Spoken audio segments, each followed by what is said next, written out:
ఇది కడవరి గడియ, అంత్య దినాలలో మనం ఉన్నాం. ఎంతవరకు వచ్చాము అంటే, దేవుడు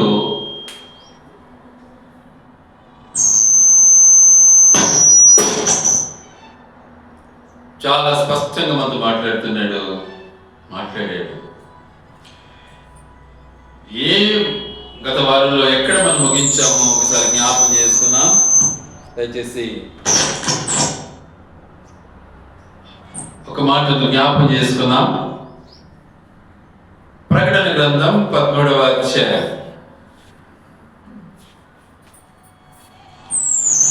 పోయిన వారం మనం ఈ మాటను జ్ఞాపకం చేసుకున్నాము, ఆఖరితో ముగించుకున్నాం. ప్రకటన గ్రంథం 13వ అధ్యాయం 18వ వచనం. బుద్ధి గలవాడు మృగము యొక్క సంఖ్యను లెక్కింపనిము, అది ఒక మనుషుని సంఖ్యయే. ఆ సంఖ్య 666. ఇందులో జ్ఞానం ఉన్నది. ఈ మాటతో మనము ముగించుకున్నాం. గనుక ఆ సంఖ్య 666 అనే సంఖ్య పేరు కలిగినటువంటి వ్యక్తి ఎవరి లోకంలో అంటే విన్నాం, వికారియాస్ ఫిలిడై. ఆ సంఖ్య, ఆ పేరును క్యాలిక్యులేట్ చేస్తే చక్కగా 666 వస్తుంది. ఇంటికి పోయినా చూసుకోండి కావాలంటే. వి అంటే 5, ఐ అంటే 1, సి అంటే 100, మళ్ళీ ఏఆర్కి ఏం లేదు, మళ్ళీ ఐ అంటే 1, యు అంటే 5, తర్వాత ఎస్కి ఏం లేదు, మళ్ళీ ఎఫ్కి ఏం లేదు, ఐకి 1, ఎల్ అంటే 50, మళ్ళీ ఐ 1, ఆ తర్వాత డి అంటే 500, ఈ అంటే ఏం లేదు, 1 అంటే 1. టోటల్ చేస్తే 666 వస్తాయి. ఇవి రోమన్ లెక్కాచార ప్రకారం.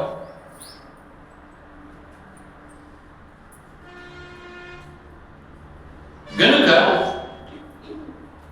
ఈ నామము కలిగినటువంటి వ్యక్తి యొక్క ఉద్దేశం బైబిల్ చాలా స్పష్టంగా వ్రాయబడి ఉంది. అందుకని వాక్యం సెలవిచ్చిన మాట ఏమంటాడు? సూర్యుడు, చంద్రుడు, ఆ తర్వాత నక్షత్రాలు తయారైనాయి. సూర్య, చంద్రుడు మరియు నక్షత్రాలు తయారైనాయి. గనుక దేవుని ఉద్దేశానుసారంగా అక్కడ 10 మంది రాజులు, ఆ తర్వాత చూచాం అక్కడ 10 మంది రాజులు, అందులో ఒక రాజు కొమ్మ విరిగిపోతుంది, ఒక కొమ్మ విరిగిపోవటం, ఇవన్నీ కూడా మనం చూస్తూ వచ్చాం. ఆ తర్వాత 7 లేచారు, వారిలో 5 స్మాష్ అయిపోయినారు, 5 వెళ్ళిపోయినారు. ఎవరు వెళ్ళిపోయినారు? 5 చెప్తారా? 1 ఐగుప్తు దేశం, 2 బాబిలోన్, 3 పర్షియా రాజులు, 4 గ్రీకు, 5 రోమా. 4 అణిచివేయబడ్డాయి. ఈరోజు 4 దేశాలలో యేసు ప్రభు వెలుగుతూ ఉన్నాడు. తృణీకరించిన రాజ్యాలు నాశనం చేసేసాడు. ఇక 6, 7 ఉంది. 6, 7 కోసం ఎదురు చూడాలి ఇప్పుడు మనం. అందుకే ఈ మాట అన్నాడు యోహాను పత్రికలో. ఏమన్నాడంటే, చిన్నపిల్లలారా, చాలా స్పష్టంగా అంటున్నాడు. ఏమంటున్నాడు? క్రీస్తు విరోధులు బయలుదేరి ఉన్నారు. ఎక్కడున్నారు? ఇక్కడ ఉన్నారు, అక్కడ ఉన్నారు, అక్కడ ఉన్నారు, అన్ని చోట్ల ఉన్నారు. క్రీస్తు విరోధులు అంటే దేవునికి అవిధేయతగా నడుచుకున్నటువంటి జీవితం. దేవునికి అవిధేయతగా ఎప్పుడైతే మనం నడుచుకుంటామో విరోధులమే, ఇందులో సందేహం లేదు. కాబట్టి అట్టి విరోధులు ఎక్కడో లేరు, ఇక్కడే ఉన్నారు, వచ్చి ఉన్నారు అంటున్నాడు. చూడండి, బయలుదేరి ఉన్నారు. కారణం సమయం దగ్గరికి వచ్చింది. కడవరి దినాల దగ్గరికి వచ్చినాయి, అంత్య దినాల దగ్గరికి వచ్చినాయి. మన దేశంలో కూడా ఇంతవరకు ఇంత భయంకరమైనటువంటి దుస్థితి లేదు. అందరూ సమాన స్థితిలో మెలిగేవారు. కానీ ఇప్పుడు ఏమొచ్చింది? విరోధం వచ్చేసింది, క్యాస్ట్ ఫీలింగ్ వచ్చేసింది. దానివల్ల నాశనమే కానీ బాగుపడేది ఏముండదు.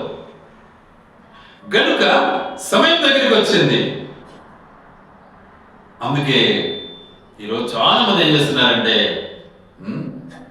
మీ పేరు మాకుంటే చాలు అంటున్నారు. మేము ఎడన తిరిగేమో మీ పేరు మాకుంటే చాలు, పనులకు చేరొచ్చు అనుకుంటున్నారు. చేరలేరు. అది మనం చూసాం, చదివాం కూడా. యెషయా గ్రంథం 4వ అధ్యాయం 1వ వచనంలో మాట ఉంది. గనుక వాటిని బట్టి దేవుని యొక్క తీర్పు అనేది మనం చూస్తాం. ఆ తీర్పు యొక్క ఉద్దేశం ఎలా ఉంటుంది అంటే చాలా స్పష్టంగా ఉంది. దానియేలు గ్రంథం 12వ అధ్యాయం. దానియేలు గ్రంథం 12వ అధ్యాయం.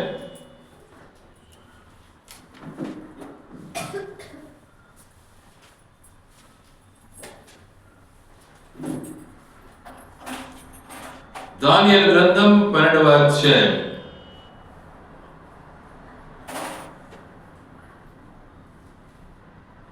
రెండవ వచనం చదువుకుందాం. మరియు సమాధులలో నిద్రించు అనేకులు మేలుకొందరు, కొందరు నిత్య జీవము అనుభవించుటకును, కొందరు నింద పాలగుటకును, నిత్యముగా హేయులగుటకును మేలుకొందరు. ఇది సంగతి. దేనికి వెళ్దాం మనం? ఏదైతే బాగుంటుంది. ఇవన్నీ జరగక తప్పవు. ఎవడు దీన్ని ఆపలేడు. వీటిని ఆపడానికి ఎవడు పుట్టలేక. ఇవి ఖచ్చితంగా జరగాల్సిందే. కనుక ఇవన్నీ కూడా మన ముందు పెట్టాడు దేవుడు. దేవుడు వాస్తవానికి ఇవన్నీ కూడా మన ముందు పెట్టి చాలా స్పష్టంగా మాట్లాడతాడు. చాలా స్పష్టంగా. ఈరోజు చాలా మంది ఏం చేసుకుంటారంటే, నాకు ఒక మురుడు వచ్చింటే బాగుండు, నాకు ఒక భార్య వచ్చింటే బాగుండు అని ఇంటికి ఇల్లు కలుపుకోవడానికి ప్రయాసపడుతున్నాడు, భూమికి భూమి కలుపుకోవడానికి ప్రయాసపడుతున్నాడు. కొందరైతే రోడ్లను ఆక్రమించుకుంటున్నారు, రకరకాల అక్రమాలకు పాల్పడుతున్నారు. అది వాస్తవం. అందుకే వాక్యం మనం చదివాము మాటలు. ఇంటికి ఇల్లు కలుపుకొని పొలానికి పొలము కలుపుకొని వాడు మీకు భయంకరమైన శ్రమ అంటే నరకం. చూసాం. యెషయా గ్రంథంలోనే మనం చూస్తాం ఆ మాటను 5వ అధ్యాయం 8వ వచనంలో. గనుక వీటన్నిటిని మనం ముందు పెట్టాడు. అయితే ఫైనల్ ఏం చేస్తున్నాడు? వస్తాం ఇక. ప్రకటన గ్రంథం 12వ అధ్యాయం.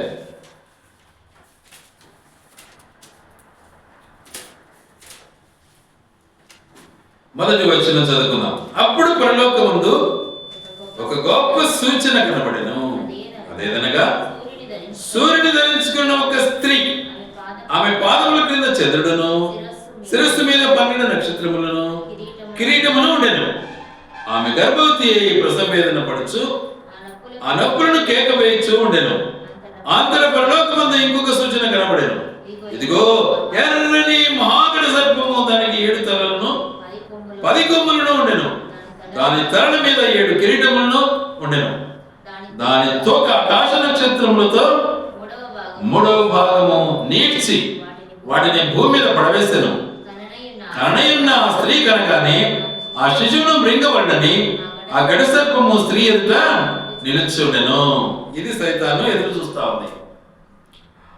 ఆ గడసర్పము ఎప్పుడైతే మరి ఆ శిశువును మృంగాలని ఎదురు చూస్తూ ఉంది. కారణం అంతా తన యొక్క పరలోకపు యొక్క స్థితిగతిని దేవుడు ఏర్పరిచిన దాన్ని ఎరిగినటువంటి పరిస్థితి ఎలా ఉంది అంటే, ఈరోజు పరిస్థితి మనం చూస్తూనే ఉన్నాం. ఏముంది పరిస్థితులలో? మత పిచ్చి వచ్చింది. ఏమన్నాడు ఇక్కడ? మత పిచ్చి అన్నాడు. ఎక్కడ? పరలోకము అన్నాడు. తర్వాత ఇంకొక పిచ్చి ఏమొచ్చింది? భూమి అన్నాడు. ఇది ఏ పిచ్చి? సొసైటీస్. ఈ రోజుల్లో ఏమైపోయింది? ఆర్గనైజింగ్ సొసైటీలు తయారైపోయినాయి. ఆ తర్వాత ఇంకొక మాట ఏమన్నాడు అక్కడే,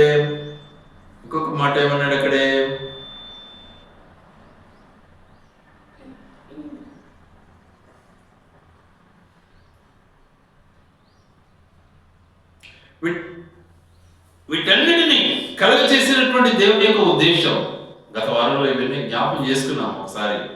పర్వతము అంటే రాజ్యము, సముద్రము అంటే దుష్టులు, తర్వాత గాలి అంటే జగడము, యుద్ధము, ఇవన్నీ కూడా చూసాం. బట్ వీటన్నిటిని బట్టి దేవుడు ఇష్టపడిన వాడు ఏంటిది అంటే సువార్తను మన మధ్యకు పంపడానికి ఇష్టపడ్డాడు. ఆ స్త్రీ కనగానే ఆ శిశువును మృగాలనుకున్నాడు. ఆ స్త్రీ కనగానే ఆ శిశువును మృగాలి. కానీ ఆ శిశువును మృగే యోగ్యత ఆ గడి సర్పానికి లేదు.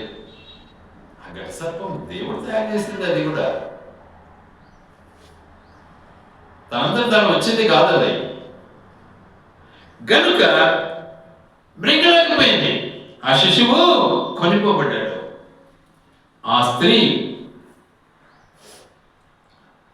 వాస్తవానికి ఒక సంఘముగా మార్చబడింది. ఒక సంఘం,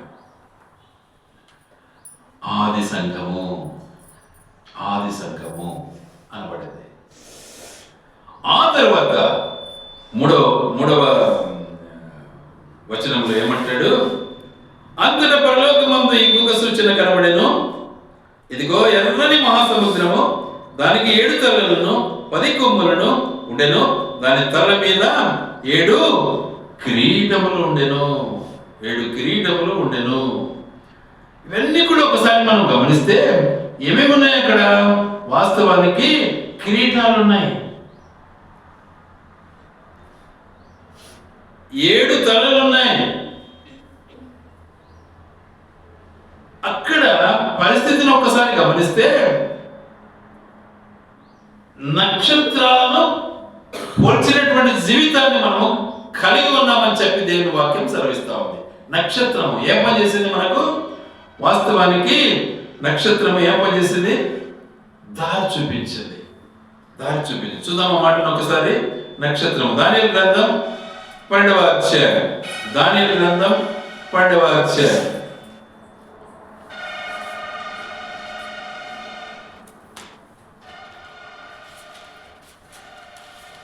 దానియేలు గ్రంథం 12వ అధ్యాయం 3వ వచనం చదువుకుందాం. బుద్ధిమంతులైతే ఆకాశమండలంలోని జ్యోతులను పోలిన వారై ప్రకాశించెదరు. నీతి మార్గం అనుసరించి నడుచుకున్నట్లు ఎవరు అనేకులను తిప్పుదురో వారి నక్షత్రం అనే నిరంతరమును. నక్షత్రాలు కూడా రకరకాలు ఉన్నాయి. నిరంతరం ఉండేది ఉంది, మధ్యలో వచ్చింది ఉంది, తర్వాత ఆర్టిఫిషియల్ గా తయారైంది ఉంది. గనుక ఆ నక్షత్రానికి పోలినటువంటి జీవితము దేవుడు తన కుమారుని మన మధ్యకు పంపాడు. ఆ మార్గాన్ని చూపించాలని ఇష్టపడ్డాడు. ఆ మార్గాన్ని చూపించడానికి ఆమె ఏమైంది? గర్భవతి అయింది. తర్వాత ఆ యొక్క గడ్డ సర్పము నుంచి కూడా దేవుడు కాపాడాడు. చూడండి, దానియేలు గ్రంథం 7వ అధ్యాయం 23-24 వచనాలు చదువుకుందాం. 7వ అధ్యాయం 23-24 వచనాలు. నేను అడిగిన దానికి ఆ పరిచారకులు ఇలాగ చెప్పిరి. ఆ 4వ జంతువు లోకములో తక్కిన ఆ 3 రాజ్యములకు భిన్నమగు 4వ రాజ్యమును సూచించున్నది. అది సమస్తమును అనగదొరపుచు పగలగొట్టుచు లోకమంతయు భక్షించుచు ఆ 10 కొమ్ములు ఆ రాజ్యముల నుండి పుట్టబోవు 10 మంది రాజులను సూచించుచున్నవి. కడపట ముందుగా ఉన్న రాజులకు భిన్నమగు మరి ఒక రాజు పుట్టి ఆ 3 రాజులను పడద్రోషను. గనుక అక్కడ ఆ పరిస్థితి ఏంటిది అంటే, అక్కడ ఉన్నటువంటి ఆ గడసర్పము తన యొక్క ఆలోచన ఏంటిది అంటే, చెప్పాలి అంటే పేగాన్ అంటే ఏంటి?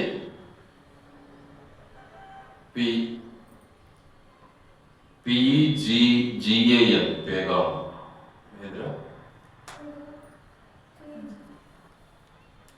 పేగాన్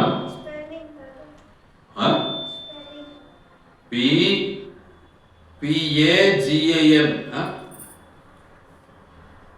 PE అనుకుంటున్నాను.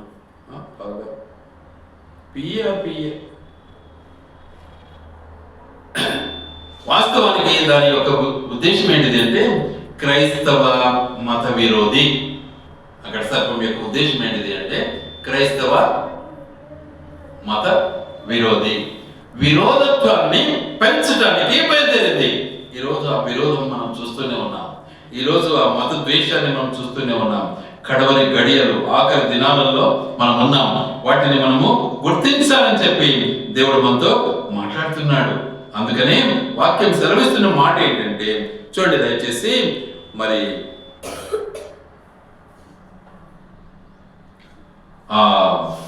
4వ వచనం జ్ఞాపకం చేసుకుందాం. 12:4 ప్రకటన 12:4 ప్రకటన 12:4 దాని తోక ఆకాశ నక్షత్రములను 3వ భాగమును నిలిచి వాటిని భూమి మీద పడవేసెను.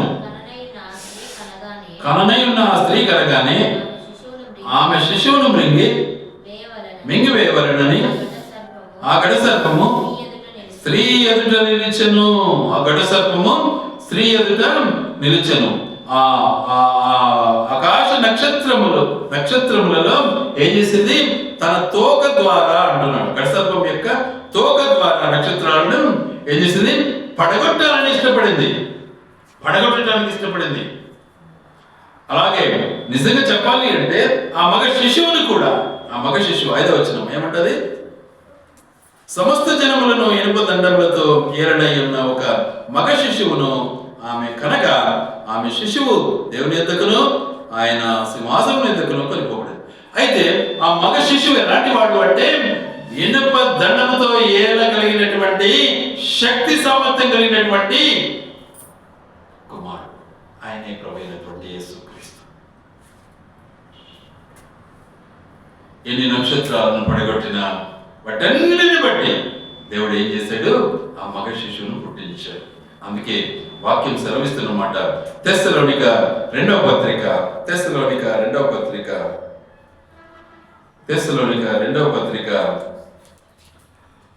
2వ అధ్యాయం 7వ వచనం చదువుకుందాం.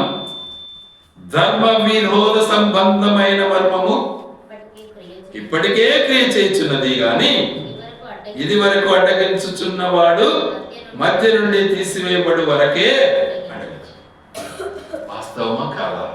ఇది ఈరోజు జరుగుతూ ఉందా లేదా? ధర్మ విరోధాన్ని కలిగి జీవిస్తూ ఉందా లేదా లోకం? ఆలోచించాలి.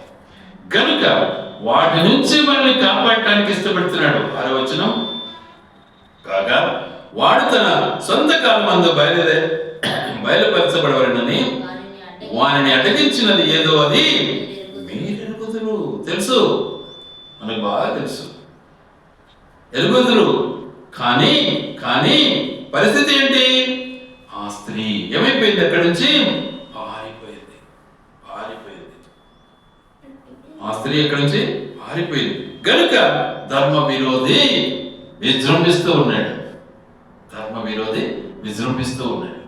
వాటి నుంచి కాపాడాలని దేవుడు ఇష్టపడుతున్నాడు. అందుకని వాక్యం సెలవిచ్చిన మాట 12 ప్రకటన 12:6 వచనం ఏమంటుంది? ఆ స్త్రీ అరణ్యమునకు పారిపోయెను. అచ్చటి వారు 1260 దినములు ఆమెను పోషింపబడినని దేవుడు ఆమెకు ఒక స్థలము స్థిరపరిచి. చూసారా? గనుక దేవుని ఉద్దేశం ఆ స్త్రీ సంఘం, ఆ స్త్రీ దేవుని సంఘము. గనుక దాన్ని పోషించడానికి దేవుడు ఇష్టపడ్డాడు. ఆ గడ సర్పము నుంచి ఆ సంఘాన్ని కాపాడటానికి ఇష్టపడ్డాడు దేవుడు.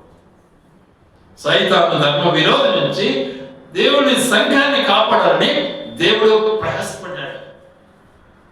గ్రహించాలి సత్యాలన్నీ. వాటి నుంచి కాపాడటానికి దేవుడు ఇష్టపడి ఏం చేశాడు? ఈ రోజుల్లో పరిస్థితి ఎలా మారిపోతా ఉంది అంటే, వాస్తవానికి చెప్పాలి అంటే 7వ వచనం ఏమంటుంది? అంతట పరలోకమందు యుద్ధము జరిగెను.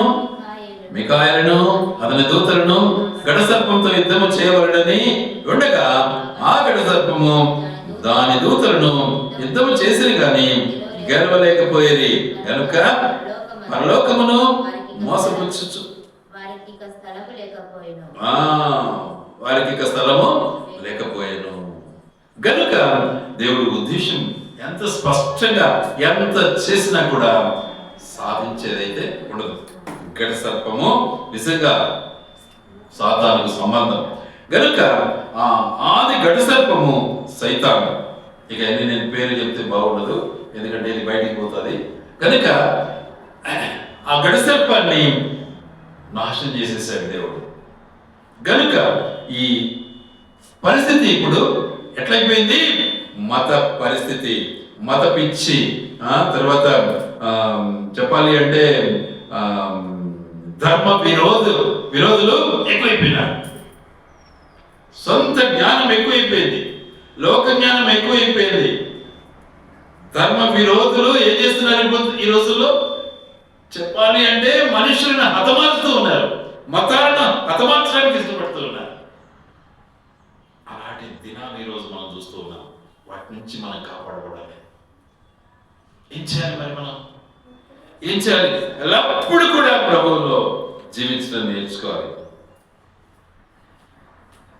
ఎల్లప్పుడు కూడా ప్రభువులో మనము జీవించడం నేర్చుకోవాలి. అప్పుడే మనము నిజంగా ప్రభునందు జీవించగలము, ప్రభువులో కొనసాగగలము. లేకపోతే ఫెయిల్ అయిపోతాం.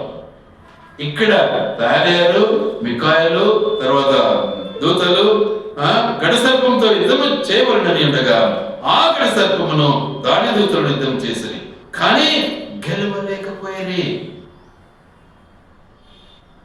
వారికి ఇక స్థలము లేకపోయింది. పరలోకంలో స్థలం రాదు వాళ్ళకు. ఎలా వస్తుంది? గడసర్పానికి ఎలా పరలోకము? ఏదో సామెత, ఏదో పద్యం ఒకటి ఉంది, సునకపు సింహాసనం మీద ఎలుకన కూర్చుంటబెట్టిన అన్నట్టు ఉంటుంది కదా. అదన్నిటికీ దొరకదు మనకు. కాబట్టి ప్రభువులో మనం కొనసాగటానికి దేవుడు మనల్ని ప్రేరేపిస్తున్నాడు, మనల్ని నడిపిస్తూ ఉన్నాడు. వాటి నుంచి మనల్ని కాపాడాలని ఇష్టపడుతున్నాడు. గనుక ఆ సంఘానికి ఏం చేశాడు దేవుడు? రెండు రెక్కలు ఇచ్చాడు. పక్షిరాజు రెక్కలు ఇచ్చాడు. ఆ సంఘానికి ఏమి ఇచ్చాడు దేవుడు? రెండు రెక్కలు ఇచ్చాడు. ఎలా ఉంటాయి రెక్కలు? రెండు, పాత నిబంధన, క్రొత్త నిబంధన, పరిశుద్ధ గ్రంథాన్ని ఇచ్చాడు. వీటిని బట్టి నీ జీవితాన్ని ఏం చేసుకోవాలి? నువ్వు సరి చేసుకొని ఏం కావాలి? ఆ ప్రవాహం నుంచి, ఆ యుద్ధం నుంచి, ఆ భయంకరమైనటువంటి అంత దినాల నుంచి నువ్వు కాపాడబడాలి అని దేవుడు ఇష్టపడుతున్నాడు. గతంలో ప్రవాహం అయిపోయింది, ఆ తర్వాత జలము సాదృశ్యం. దేనికి సాదృశ్యము అంటే సత్యానికి సాదృశ్యం, హ్యూమన్ రైట్స్.